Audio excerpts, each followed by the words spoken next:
Alright, my little ponies, who's ready for a bedtime story? Why don't we pick up where we last left off, with Forget-Me-Not. Let's see here.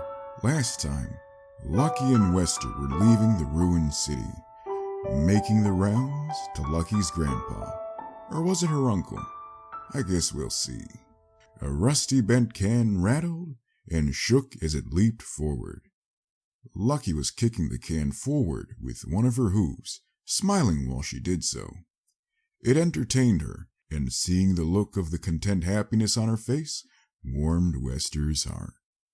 The two had come close to the end of the main street, for across from them was a massive bridge. The cables and supports that once held the bridge together now creaked loudly as the old weathered steel of the structure ached. A dry riverbed lay underneath it. Old sewer pipes that once leaked old sewage into the river now sat dry, like the river that was once before them. Demolished carts lined the sides of the bridge. Some hung off the edges, holding onto the edge tediously by the old twisted railings of the bridge. Lucky had started to get a little ahead of Wester, and this made him worry slightly. He wasn't sure what was inside the city, for even while they had not seen much thus far, the possibility of danger lurked around every inch of the ruins. "Kiddo, don't stray off too far," Wester called to her. She kicked the can a few more times before responding to him. "Okay, Wester, I just want to kick it a few more times." He kept his gaze on her for a few moments before quickly scanning the area around them. From where they were, it would only be an hour or so to the settlement of Ironstead. Wester knew that if they continued on the path they were going at, they would surely reach their destination by then. Suddenly, a terrifying shiver raced down his back. His ear twitched as the far-off sound of voices reached his ears. Terror filled him, and getting low to the ground, he moved as fast as he could to Lucky, who had not yet heard the voices. She gleefully prepared to kick the can once more. Only before she could, Wester came to her side with a panic-struck look. Urgently, he whispered to her, "Lucky, get down." At first, she was puzzled by his behavior, but when Wester had that terrified look on his face, she knew that something was wrong. Complying with his orders, she immediately got low while he rushed up to her. Staying low, they moved behind an old concrete divider near a charred wagon by an alleyway. By now, the voices he had heard were more clear. The voices in question were rugged, scratchy, and rough, much like the voices of the raiders they had encountered the day before. Wester raised his head carefully over the top of the divider, trying his best not to expose himself. "What is it?" Lucky asked with worry in her voice. Wester continued to peer over the top of the divider for a few more seconds. The raiders, quite a few of them. They're probably the gang those raiders we found at the store belonged to. From what he could see, the raiders seemed to be scanning the area. They were not on a patrol. The way they investigated everything they passed suggested otherwise. They were looking for something, or rather, someone. From what he could see, each raider was heavily armed, equipped with some sort of rifle and armored in thick leather barding. A mare spoke first, who sounded like the leader of the group. "You find anything yet, Split Tooth?" "Nah, nothing. Not a fucking sign of anything." "Yep," the stallion named Split Tooth answered. Her voice became agitated. "Then keep looking. I want to find the ponies who murdered our guys. When you do find them, bring me their fucking heads." There was a low, tired murmur that came from the rest of the group. "And quit your complaining. If we don't find them soon, that ghoul herd that's been roaming these parts will, and I'll be damned to see them get torn to pieces by some mutated freaks first." The two ponies were horribly scared. The fear of the raiders finding their location caused the terror inside them to intensify. Lucky looked up at Wester with a frightened expression in her eyes. "What are we going to do?" she asked Wester, keeping her voice to a minimum. Wester surveyed the area around them. In the alleyway, something caught his attention. An old sewer entrance. The raiders' voices grew louder, as with every passing moment, they grew closer to them, like fungus.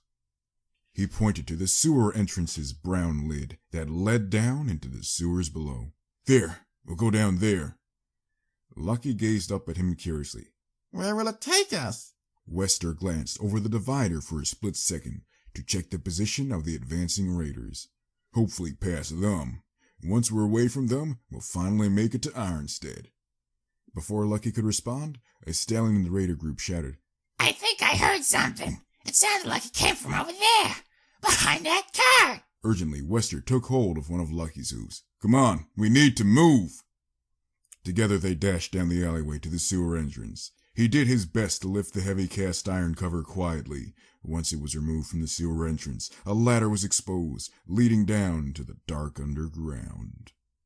Wester motioned his head toward the ladder, leading down into the sewer. Go down, Lucky, hurry, and don't worry, I'll be right behind you. She climbed down into the hole unsurely, making her way down slowly. Once she was far enough down, he jumped quickly inside, taking the heavy metal cover and placing it back on top of the sewer's entrance. It was pitch black. The sound of water rushing down the tunnels echoed off the walls loudly, and a musty, moist smell filled the air. Wester made his way down to the bottom of the ladder, upon which he removed his flashlight from his bags and turned it on. Instantly, the small area around the two ponies was illuminated. Lucky felt slightly nervous by all the darkness around them, so moving herself close to him, she hugged his leg, trembling slightly. He just looked down at her for a brief second and kneeled down to her. Lucky, sugar, don't be scared, he whispered in a comforting voice. He took the knife from his leg and presented it to her. I think you should have this. It'll protect you from any nasty monsters. She sat on her haunches, taking the knife with both hooves. I don't know if I can take this. He gave her a reassuring smile. Sure you can. What if I hurt some pony or, I know it might seem scary at first, but we've all got to defend ourselves, he said, resting a hoof on top of the knife's hilt. This isn't a toy, kiddo. It doesn't have any fancy lights or action phrases. It's a tool. Wester took one hoof and pointed directly at the space between his eyes. If anything or anyone tries hurting you, take the end of the knife and plunge it right between their eyes. And if you can't get them there, try their neck or chest. With the hilt, she put the knife close to her chest. I think I understand. Just remember, kiddo, use it only as a last resort. Just because you own the knife, it doesn't mean it can't harm you, too. She took the knife in its sheath and tied it around her leg. Chuckling, Wester ruffled her mane playfully. I swear at this rate you'll become a little warrior in no time. Lucky managed to return a small smile, and gesturing his hoof for her to follow him, he said, Come on, kiddo, let's see where this thing ends. In the darkness they moved. Only the light from Wester's flashlight gave them sight in the dark underground. As the two ponies moved on, they came to a large room filled with pipes and pressure tanks. The rushing waters seemed to part off from their path. A sign painted in chipped white letters read, Exit, with a small white arrow painted below it was on the side of the doorway leading in. All along the top and sides of the walls were old pipes, rattling, hissing, and leaking out built-up pressure. Treading lightly, they entered cautiously. Beside the large iron pressure tanks were several larger than average crates. Each crate was stacked neatly on top of the other, while the two ponies didn't pay the wooden boxes any mind. They still took into account that they could be used as a form of cover in case they ran into something less than desirable. The room didn't seem to end, and flashing his light towards the end of the room, there in white painted letters was the words Exit above a door. As they came to the door at the pressure room's end, a horrible, ghastly hiss echoed throughout the room. Both ponies froze right where they were, staring directly at the exit, nearly 50 ponies away. The two could make out the dark figure of someone or something. Wester nudged Lucky worryingly and turned off his light. He put a hoof to his mouth, signaling that they needed to be quiet. She nodded back to him, and back the two went to the wooden crates. Unlike the rest of the sewers, the room they were in gave off a greenish aura off of the walls. It wasn't dark enough to be blind, but not illuminated enough to see easily. Heavy hoofsteps could be heard as their sounds echoed off of the walls. Clearly, an anxious sweat started to build on their brows. The sound of ghastly panting shortly followed. Wester looked over the top of the crates to make out the dark silhouette in the room with them. Lucky poked her head up as well. Trying her best, she found it hard to make out the odd creature. It seemed to limp and shuffle slowly around the room. "It's a ghoul," Wester whispered. A what? Lucky responded quietly. "A ghoul. Your ponies are taking a little too much taint for their bodies to handle." So they're like zombies. "Yeah, like zombies." He glanced once more over the crate and checked the room quickly. "It looks like there's only one, but I'm not sure. Maybe two. I don't know. If you just get close enough, though, I can kill it quietly." Lucky felt worried for her friend's safety. Be careful, she muttered. "I'll be back, kiddo. It shouldn't be too difficult," Wester said before moving around the crate and up to the ghoul. He stepped as lightly as he could, trying his best not to make a sound.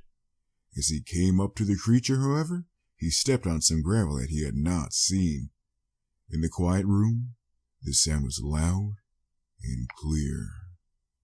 Like a watchdog snapping to attention, the ghoul perked itself up and scanned the area around it. At this point, Wester knew that killing it quietly may not be an option. So, to be safe, he pulled out his pistol. With it gripped tightly in his mouth, he continued his advance. The horrifying creature sniffed the air and moved itself in his general direction. He became shocked. Wester stood absolutely still in terror as the monster came closer and closer to him. Finally, it was in an arm's length from him. If there was any time to take on the creature, now was the time. Pulling the trigger back, he fired the gun, only instead of a gunshot, the gun made a disappointing clicking sound. He panicked. The gun had jammed on him, and putting its full focus on him, the ghoul shrieked and tackled him. "Shit!" He swore as it pinned him to the ground. The gun had fallen out of his mouth and into the darkness. Above him, the monster bit and snarled at him like a mad dog, trying to kill its prey. With both of his forehooves on its chest, he kept the creature off of him. But it had its full weight on him, and he knew he wouldn't last forever. "Lucky, hurry! Get the gun!" Wester cried out, struggling to keep the ghoul off of him. Lucky's heart pounded as she raced to Wester's aid.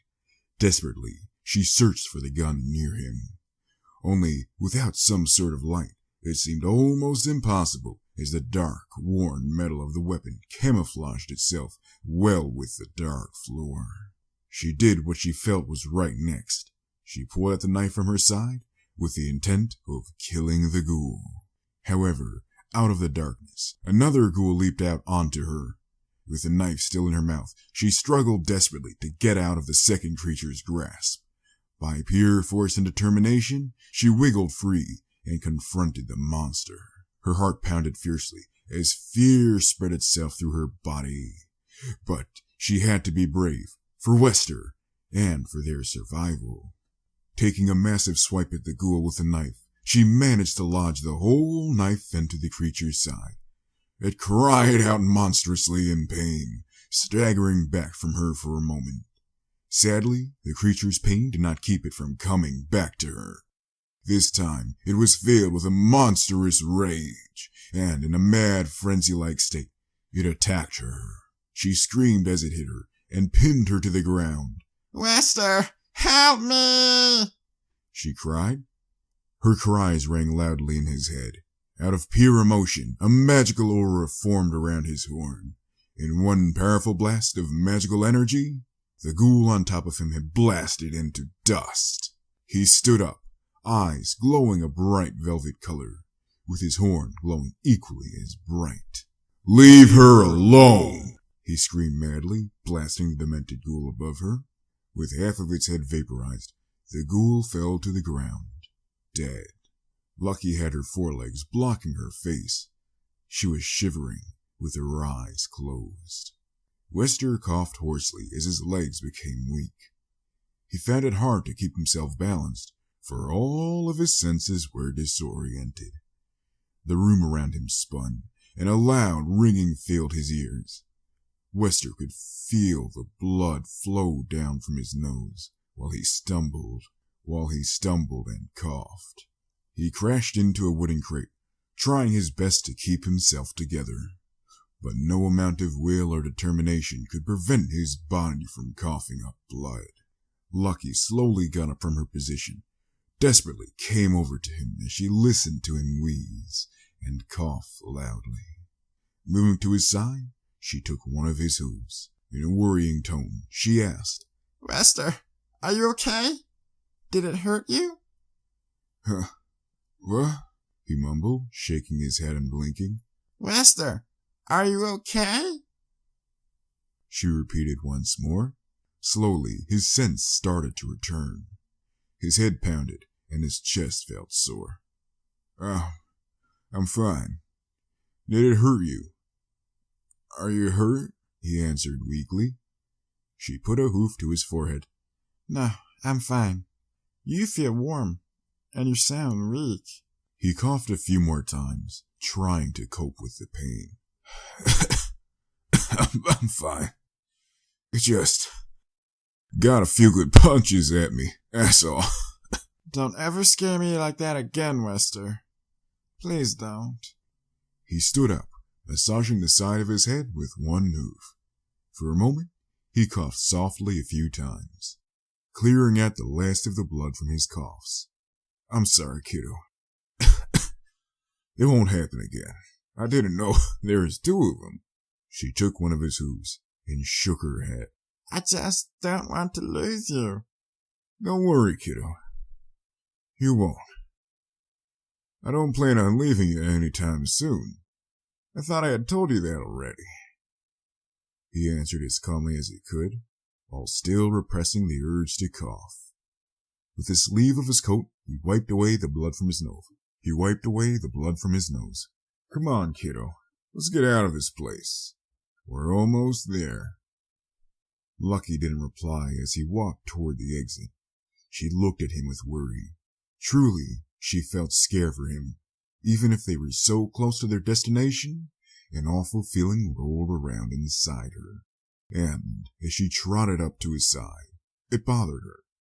Maybe it was the fear inside her, the fear of losing him. She wasn't sure, and only time could tell whether they made it or not.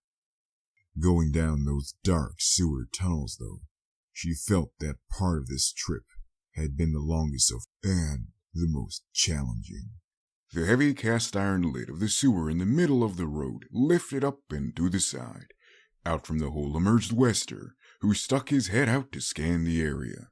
The cool, dry breeze blew against his long, brown mane. For the moment, everything had seemed safe. Only the same sort of blasted wagons and ruined buildings of the old city surrounded them. "It looks safe," Wester called down to Lucky. One by one, they came out of the old sewer hole. However, Wester still felt the pain fester inside his head. Yet he ignored it. Though as time went on, it seemed the more he tried to ignore it, the worse it became. But to keep Lucky calm, especially when they were so close, he gave no sign to indicate that the pain bothered him.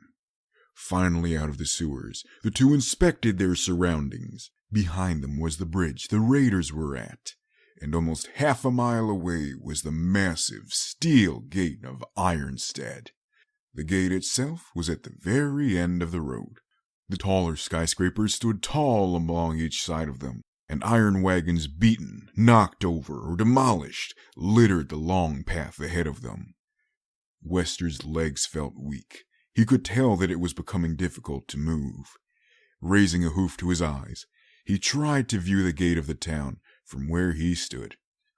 We're almost there, he huffed tiredly with a heated sweat starting to build on his brow. Lucky glanced up at him unsurely, and putting her hoof to his head, she felt the hot temperature of his brow. Wester, you're burning up. Maybe you should sit down. He shook his head and started to walk in the direction of the gate. No, he insisted. We're almost there. We can make it. We can make it. She didn't feel right seeing him in such a bad state, but they needed to keep moving. Their destination was right before them. All they needed to do now was reach it. As they continued on, more and more, they realized that skeletons littered the streets. While corpses of this nature were a common sight in the waste, these particular specimens were different. Each was armed and clad in bloody, roughly configured armor made of scrap. Possibly ponies who had, in the past, encountered the ghouls that surrounded the area. One even lay with an armed and loaded rocket launcher. Would these ponies also be raiders, or were they something else? The armor suggested that they were raiders, for even the armor was covered in crude and perverted symbols. Wester didn't seem to notice. Even his walking had become sluggish. Each step he took seemed to be more of a shuffle than an actual step. They just kept moving straight and taking a step over the armored skeleton with the rocket launcher. Wester tripped. He fell flat on his face, though his trip had managed to trigger something. The weapon beeped loudly, and with a loud click, it fired the rocket. Wester got up, recovering himself. Whilst rubbing his sore face, the rocket flew toward the bridge. Lucky and Wester saw as it soared through the air before coming into contact with an old flight wagon that had been stuck on one of the main support beams of the bridge. Both of them flinched as the explosion echoed clearly through the silent landscape. In addition to a loud explosion, the wagon fell down from the top of the support. It came down, crashing destructively against the ground. Both ponies looked back at the bridge nervously. Wester blinked and said, "Maybe nothing heard that." Wester was rudely interrupted by the sound of a powerful gunshot. One of the old glass windows of a wagon next to them exploded into pieces, following the fired shot. Not too far off from their position, could they hear the sound of ponies crying out in rage. And over the bridge, they saw the raiders they had so desperately tried to avoid. They were in full gallop, weapons armed, and ready to kill. The two ponies' eyes widened in terror. "Run, Lucky! Run!" Wester cried. Together, they gave all they could to run away from the oncoming raiders who charged to them. Wester's feeling of weakness slowed him, almost to the point of a light jog. Lucky didn't want to leave him, or in any way abandon her friend. She nudged him urgently, with desperation in her eyes. Come on, Wester. We're almost there. You can do it. Wester was huffing and panting heavily. I'm trying, kiddo. Bullets soon started to fly by them. At the pace they went, the raiders were already halfway caught up to them. The bullets hit the rusted metal of the wagons around them, sending out sparks and chipped metal flying. Lucky looked back one more time to see how much ground the raiders had covered. Only to her surprise, the once intimidating sound of bloodthirsty uproars were replaced with the sound of agonizing pain and mayhem. A sense of great fear overcame her at that instant, for it was not just the raiders that had heard the rocket go off, but a large ghoul herd as well. The very same that the raiders had remained cautious of. Wester, we have to run. Come on, she urged him. He was wheezing unnaturally, giving off small coughs as the sweat on his brow became worse. The gunshot of the raiders could be heard as they desperately tried to fight off the herd, though the gunfire slowly faded. Lucky could see several ghouls detach themselves from the main herd, madly dashing their way toward them. The ghouls' speed was quick. They ran nearly twice the speed the raiders had, and within moments they would be upon them. Wester quickly glanced back at the horrifying monsters quickly coming to them. Looking back to the gate, he saw how much farther they needed to go. They still needed to cover another 500 feet of ground before even coming close to the gate. Even before they could get 200 feet, the ghouls would have caught up with them. Seeing the condition he was in, he stopped. Sweat dripped down his face as he stood there, a contemplative look spread across his face. Lucky halted and in panic took his foreleg and pulled on him. Come on, Wester! Come on! They're coming! He was breathing heavily, coughing small, hoarse coughs as he spoke. No, kiddo, you have to go on. She looked up to him in shock. What? No! I can't leave you! You need to come on! We're almost there! They're coming too fast. I won't make it. Not like this. Tears began to roll down her small gray cheeks. No, you can't stay. We can still make it. Wester looked toward the ghouls, who were almost at them. He gritted his teeth as tears built up in his eyes. By now, even if he tried to slow them down, one or two of them would get to her, and he wouldn't let a single one of those monsters touch her. In a low, unsteady voice, he whispered, "Lucky, I'm sorry." She looked up to him, eyes wide and tears flowing down from her eyes. Forcefully picking her up, he took her to one of the wagons next to him, one that had an enclosed cabin with dirt windows and doors. There, she could be protected from what he was about to do. She kicked and fought him viciously. Wester, put me down! Please don't! Please don't! Opening the door to the wagon, he pushed her inside and slammed the door shut. Taking an old metal barrel next to the wagon, he pushed it in front of the door. Looking back to her one more time, he said, "I'm sorry." She got up, and from the inside of the wagon, she pounded on the window, crying. Wester, you promised me. She whimpered. Wester had tears run down his cheeks as he stood there, ready to embrace the oncoming herd that charged toward him. He took in a deep breath and sighed. You've got to keep it together, Wester. You've got to keep it together, Wester. You have to do this. For her. He could hear the heavy pounding hoofsteps of the nightmarish creatures. Softly, he sung to himself as the aura around his horn grew brighter.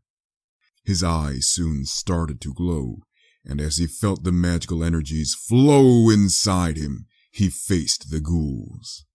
With large tears rolling down the sides of his face, he cried, blasting them with powerful beams of pure magical energy.